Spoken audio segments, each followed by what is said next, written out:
surprenant ce mini-film, Pascal. C'est quoi le principe de ce festival? Alors c'est très simple, vous prenez votre mobile, votre portable, vous imaginez une histoire qui est basée sur la thématique de cette année du festival, donc le climat, la sauvegarde de la planète, et puis vous faites un film de maximum 1 minute et vous l'envoyez avant le 16 octobre. Tout est expliqué sur le site et ce festival est sous le patronage en partenariat avec les Nations Unies, une manière de faire réfléchir les jeunes au climat. Voilà.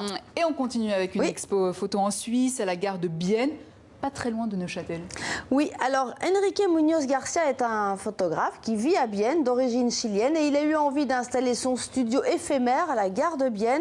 Chaque jour, il interviewe un habitant ou une habitante d'origine différente qui raconte leur vie. Je vous propose de regarder le reportage de nos confrères de la RTS.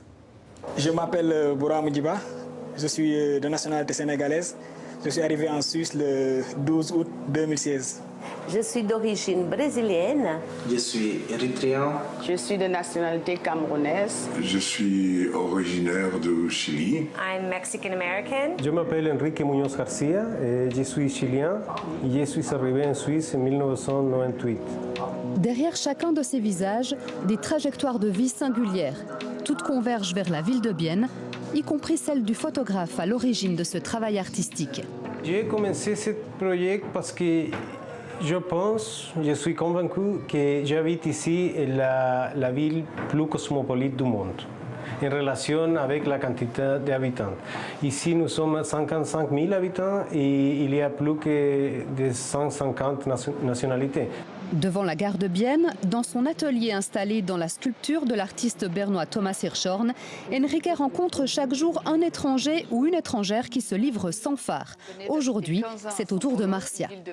C'est quelque chose entre l'art et le photojournalisme. Pour moi, c'est vraiment clair. Ainsi que la photo noire et blanche qu'il fait de nous à la fin du travail. On se met devant la caméra et on dit ce qu'on veut. Pourquoi Bienne? Et aussi de notre vécu, du parcours qui nous amène à Bienne. La question est toujours la même. Les réponses sont-elles toutes différentes? Je suis venue en Suisse pour faire mes études universitaires. C'était un peu la guerre civile en Angola. C'était le moment où on venait chercher les enfants à la maison.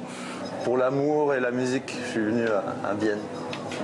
Pour pouvoir donner aussi l'éducation en allemand et français à notre enfants. Et il y a beaucoup d'histoires difficiles dans ce projet, parce que les chamans, parce que la décision de laisser les pays, c'est aussi une décision forte. Commencé en 2013, ce projet s'enrichit au gré des rencontres et de nouvelles photos apparaissent régulièrement sur ses murs. Et on termine, Pascal, par 2 décès dans le monde du spectacle. Oui, Michel Aumont, un acteur français décédé à l'âge de 82 ans. Alors, il a tourné avec les plus grands dans le cinéma, notamment Yves Robert, Courage Fillon et Un dimanche à la campagne de Bertrand Tavernier, pour lequel il avait été nommé au César. Mais c'est surtout au théâtre qu'il s'est fait remarquer. Il a obtenu 4 Molières. Il était sociétaire de la Comédie Française. Je vous propose d'écouter, de l'écouter, de le revoir sur scène dans l'un des rôles qu'il a interprété le plus. De Molière à Beckett, Michel Aumont a servi tous les grands auteurs.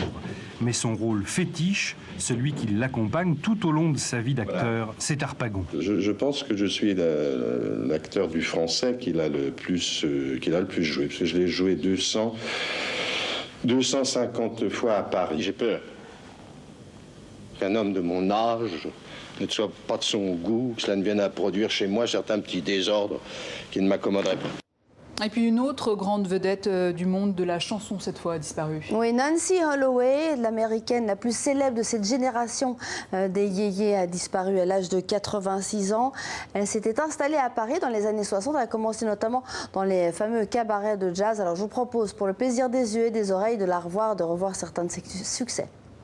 On va pas comme ça, sans me donner la moindre chance.